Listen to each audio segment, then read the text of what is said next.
What's up, everybody? Welcome back to the True Blue podcast. I am your host, Zachary Succardi. You can find me on Instagram and Twitter at Podcast True Blue. Happy to be here for session 7. It's pretty damn late. Been having a hard time sleeping lately. It's about 4 in the morning. So I figured what better thing to do than to podcast at 4 in the morning while I'm up thinking thoughts, feeling feelings, eating pizza. I'm not eating pizza.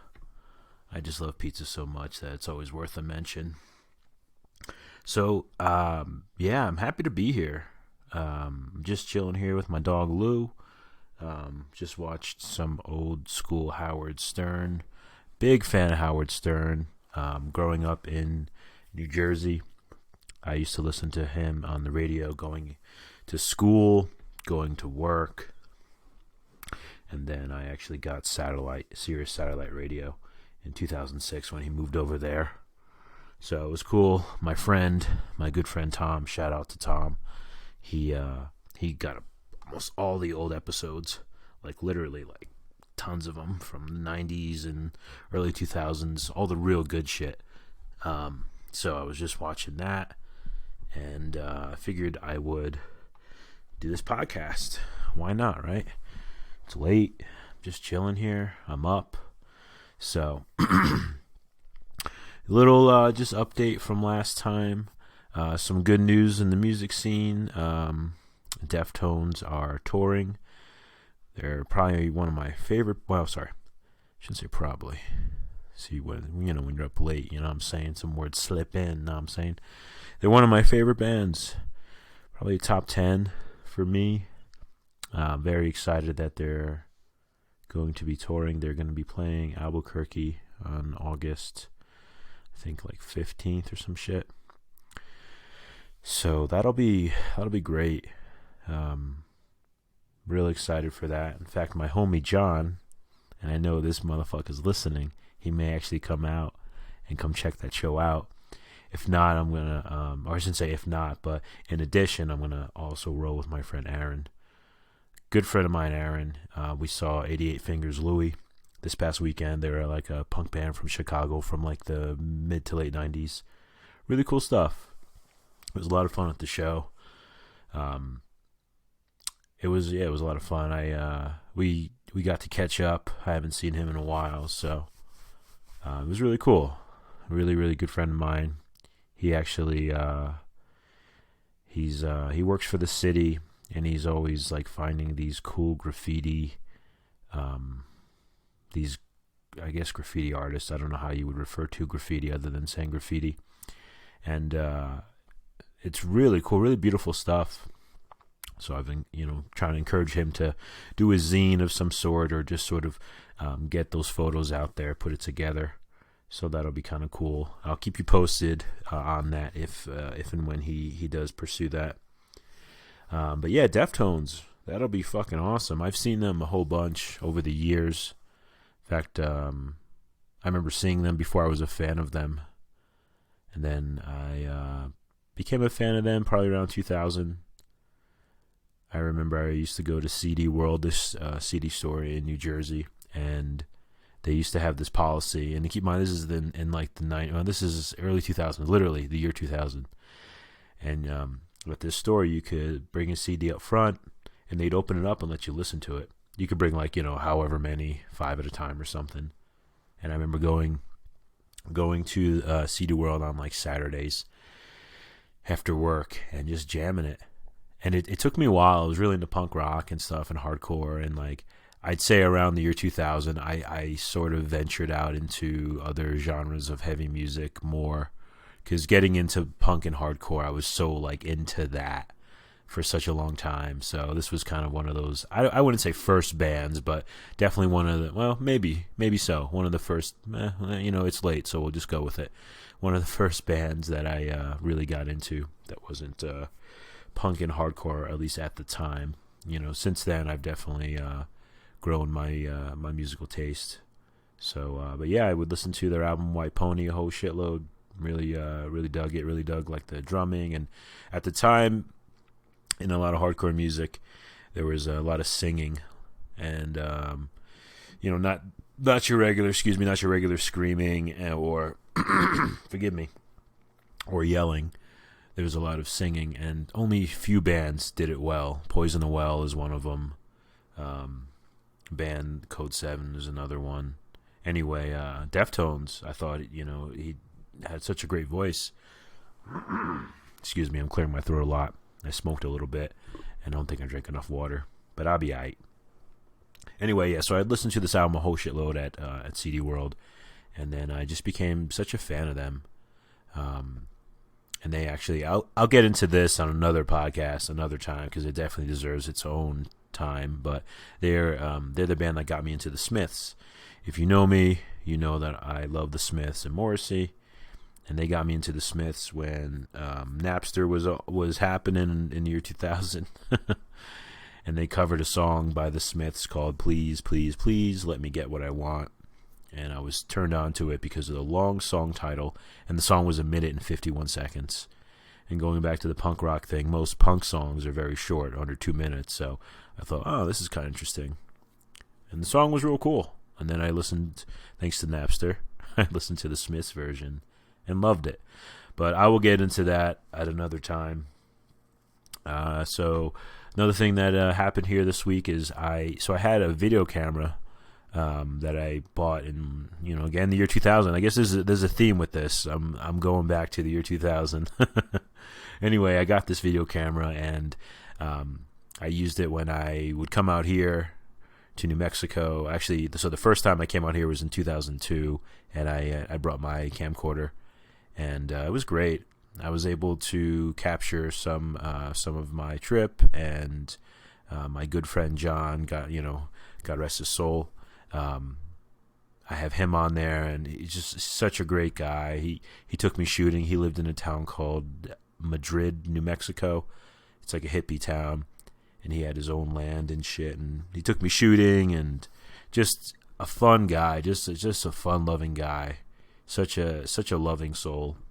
And it was just real cool. I was able to watch a good amount of my tapes that I had. I had like hour-long tapes. My playback on my camera is kind of fucked up, so I wasn't able to watch like the entirety of each tape, but I was able to get maybe like 10 minutes here and there. So that was real cool, connecting with that. I actually took it when I drove cross country, which was really cool. I filmed a couple bands, a bunch of hardcore bands and stuff. And I'm actually getting these tapes converted to MP4, so I can share them with friends, view them, maybe even put them on YouTube. And yeah, it was really, really cool, really nostalgic. So it got me thinking. I have like this bin under my bed that is full of all kinds of photos, postcards, greeting cards, stickers, flyers, CDs, track listings of mixes I've made. I mean, all kinds of shit. I keep things. Not everything. I'm not a pack rat. It's definitely orderly. It's as orderly as possible. And that's honestly part of what I was doing. I was looking to see if I had any more tapes before I bring them to get converted. And then I was just going through everything. And I organized it, in its own category. I didn't go through every picture, every postcard, every card, but I did find a couple gems. And so fucking sweet. Let me tell you, so nostalgic. And then I took a couple pictures of whether it was a picture itself, whether it was a postcard, any things that I just mentioned, and I sent them to my friends or my family, and almost everyone was like, "Wow, where did you get that?" And it was just kind of neat because it's nice to have these little tokens. It's kind of wild to think that as you get older that you really do have a history. And there are these keepsakes that really can identify that. So something I really just been digging, And I gotta say, I got a lot of creative friends. I had some postcards. I had some Christmas cards over the years from some of my friends. Shout out to my friend Mike Byers. Shout out to my friend Tom. To my friend Carlo. My friend Heather. all these friends, amongst others, have sent me things over the years. Very creative. Definitely worth keeping in a bin under my bed. But now in Ziploc bags, so it's so it's orderly. So that's just a little recap since the last episode. Thanks for sharing all that with me. So for this episode, we're going to get into the self-care tip of the week. I'm going to actually read some poetry from Jack Kerouac, a couple of haikus.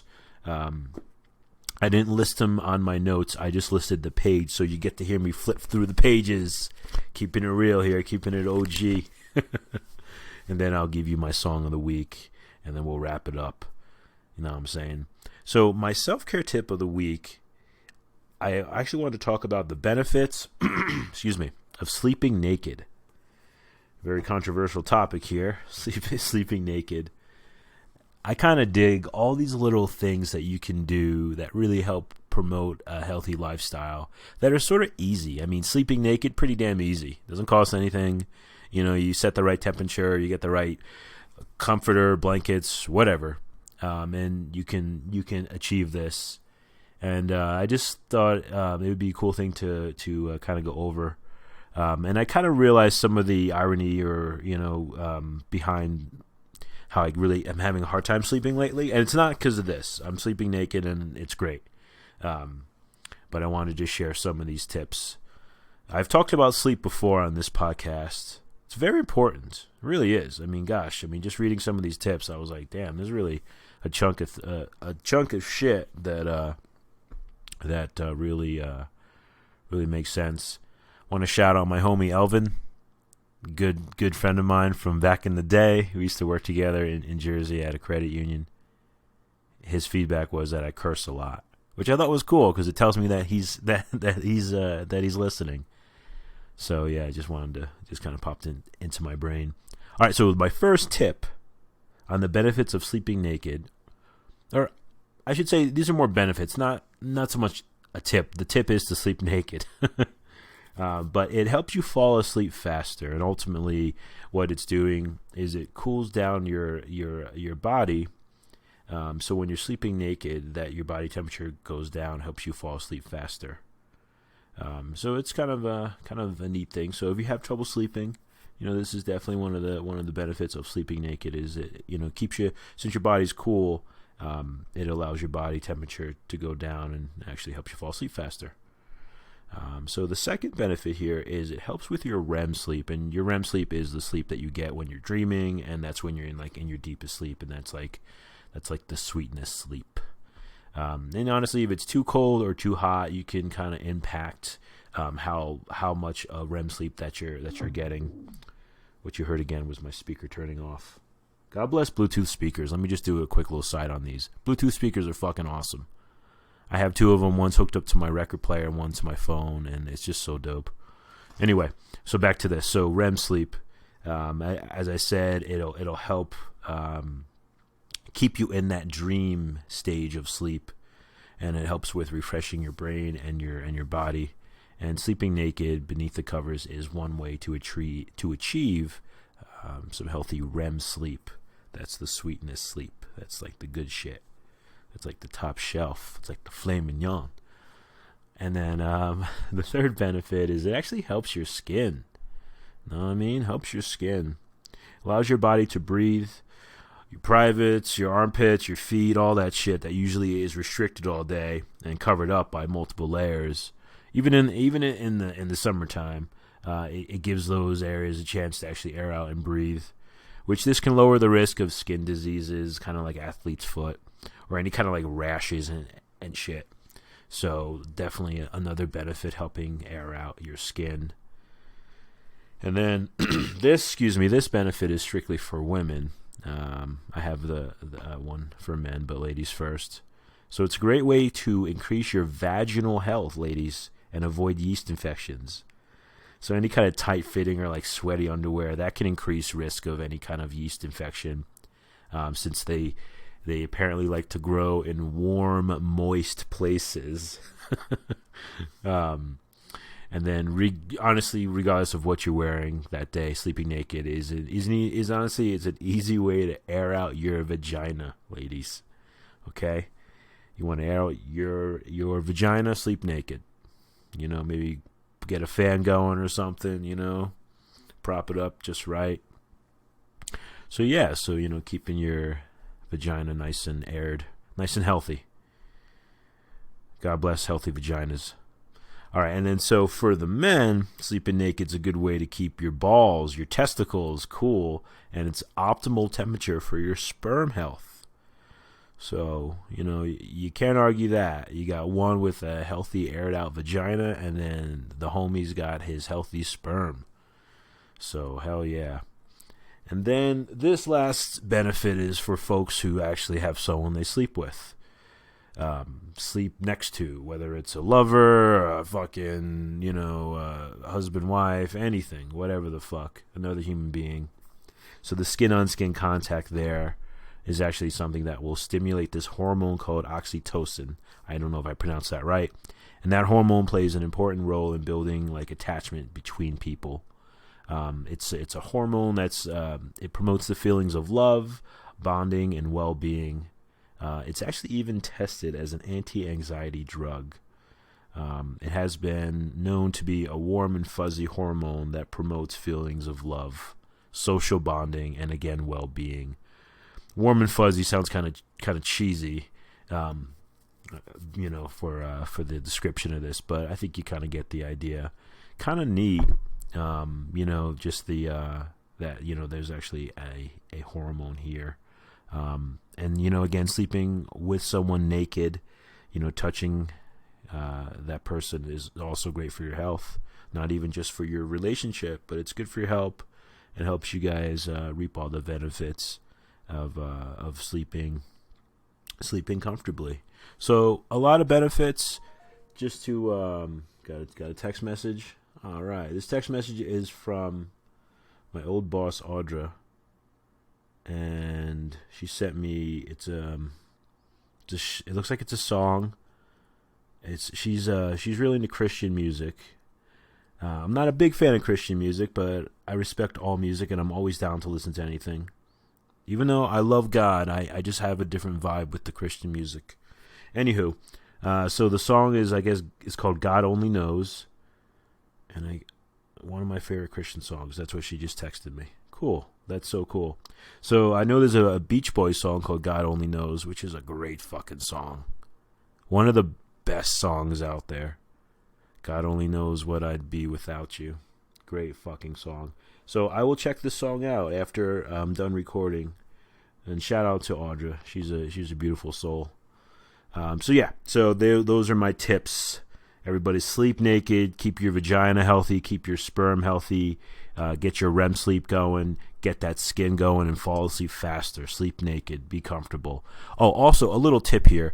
Keep some clothes by the bed. You never know when you got to get up and, take care of something. Just a little tip there. Keep some clothes by the bed, with sleeping naked. All right, so now I'm going to read you guys. I'm going to turn my phone to, actually, you know what? I'll leave it on sound just in case I get more messages. I can just sort of go over them with you. I think it's kind of a fun thing that's happening now. So I'm going to read poetry there from this poet named Jack Kerouac. He wrote a book called On the Road, a very popular book. Has to deal with going cross country and traveling, hitchhiking, I believe it in the 50s and 60s. I read the book years ago. Really good book. I definitely recommend it. Anyway, he has a book of haikus, and I went through the book, and when I first got it, like I do all poetry books, is I marked off all of the poems that I really dug. So I just put the pages, so you're going to hear me flip through them. It's going to be fun. It's like you're here with me, and I'm just reading from the book here. All right, let's see here. All right, so let's see. Starts on page 4. All right, here goes. Tuesday, one more drop of rain from my roof. Next one here. In the morning frost, the cats step slowly. Next one's on page 13. All right. Nightfall, too dark, to read the page, too dark. I'm a big fan of repeating words when they have like a real deep meaning, especially in this that he revisits too dark so soon. I love that. Crossing the football field, coming home from work, the lonely businessman. How fucking cool is that? Just, what's so cool is you can picture that. Crossing the football field, coming home from work, the lonely businessman. I mean, think about this. This is probably written in like the fucking 50s and 60s, where it's probably a lot more common for a businessman to be walking home from work. Pretty cool. Prayer beads on the holy book, my knees are cold. Pretty cool. All right, let's see. Beautiful young girls running up the library steps with shorts on. I mean, what a great image, right? B, why are you here staring at me? I'm not a flower. Pretty funny. B, why are you here staring at me? I'm not a flower. All right, here's probably my absolute fucking favorite one. I circled this one. The other ones I kind of like did this weird looking C. It's like a parentheses, but this one I circled, so this one means business. Here goes. Missing a kick at the icebox store. It closed anyway. I'll read that one again. Missing a kick at the icebox store. It closed anyway. Let me try to read it one more time. Missing a kick at the icebox store. It closed anyway. All right, so we're talking icebox. I mean, that's old school as fuck. It's like the old fridge. And then, who hasn't tried to kick their, whatever door, your car door, your fucking, your fridge, your bedroom, whatever. And just saying it closed anyway. It's so cool how, like, haiku poetry and poetry, just the way it captures things that may seem mundane, but we've all experienced them. Something about this, you can create metaphors with this. Missing a kick at the icebox store, it closed anyway. I just love that. Love, love, love that. Alrighty, let's see, 21. I put like a shitload, so I'll try to go through these kind of quick. I mean, they're only short poems anyway, so. Alright. I'm going to read them first, make sure. Summer Night, the kitten playing with the Zen calendar. That one's just alright. I don't know what I was thinking. I was probably up late. Here's a cool one. The moon is white. The lamps are yellow. Pretty cool. Kind of a cool image. The moon is white. The lamps are yellow. I kind of like that yellow light a little bit. It has a warm, like kind of a warmness to it. All right, let's see here. 25. Turning the page. Rainy night. I put on my pajamas. Again, kind of even goes along with what I mentioned about that yellow light. Just something really comfortable. My dog here is licking the air and now licking herself. She's funny. Here's a good one. Empty baseball field. A robin hops along the bench. Following each other, my cat stops when it thunders. Alright, let's see. Let's go to page 30.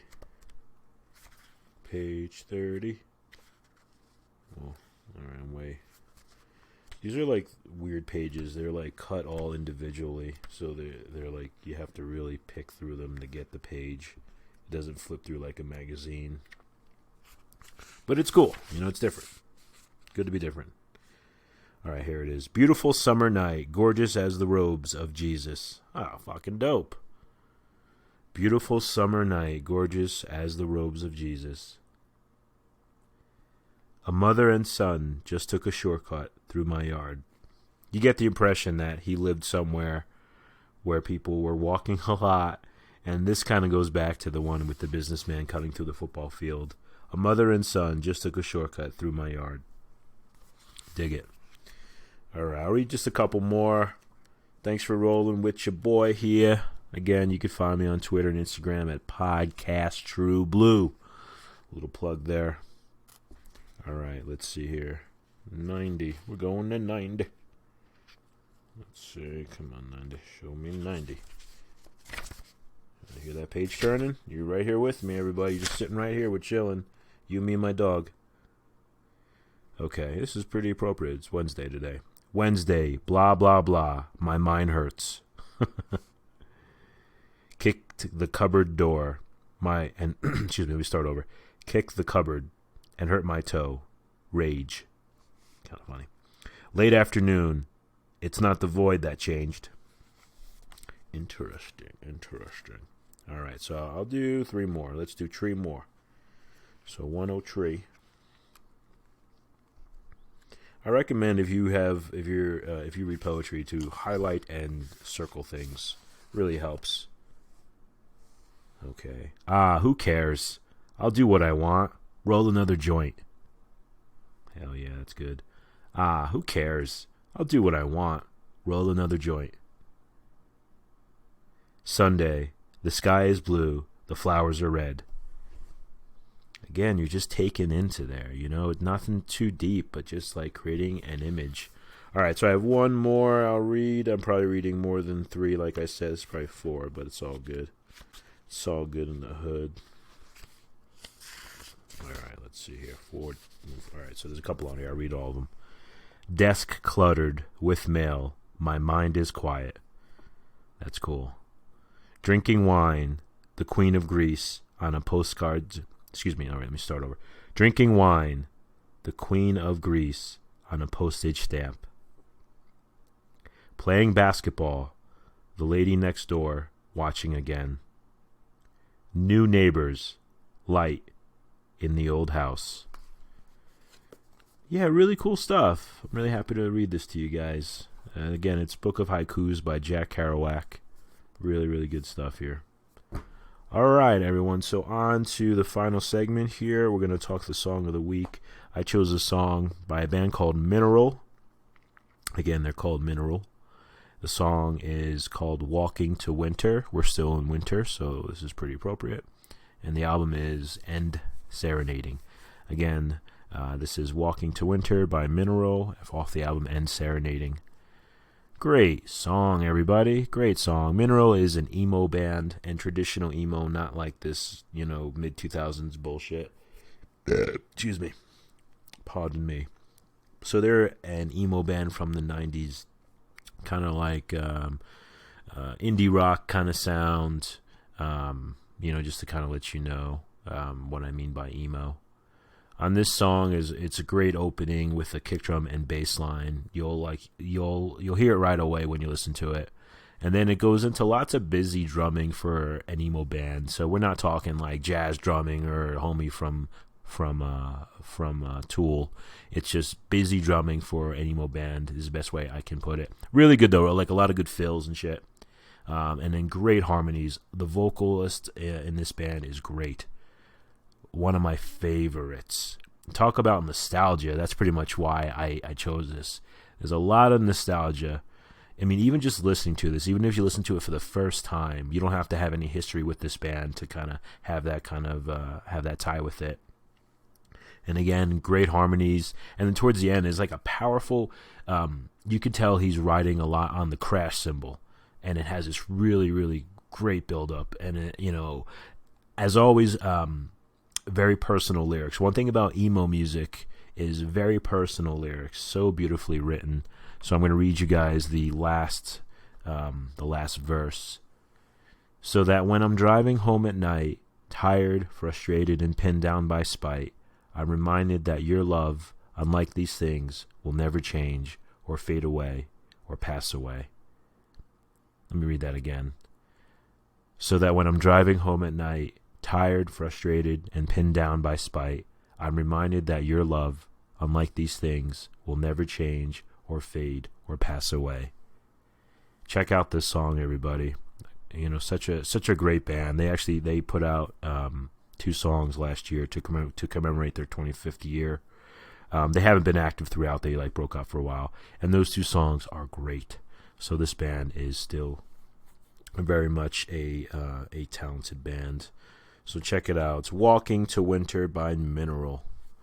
All right, everyone. Well, that is it. Thank you for joining me for session 7. I really am so happy to be here doing this.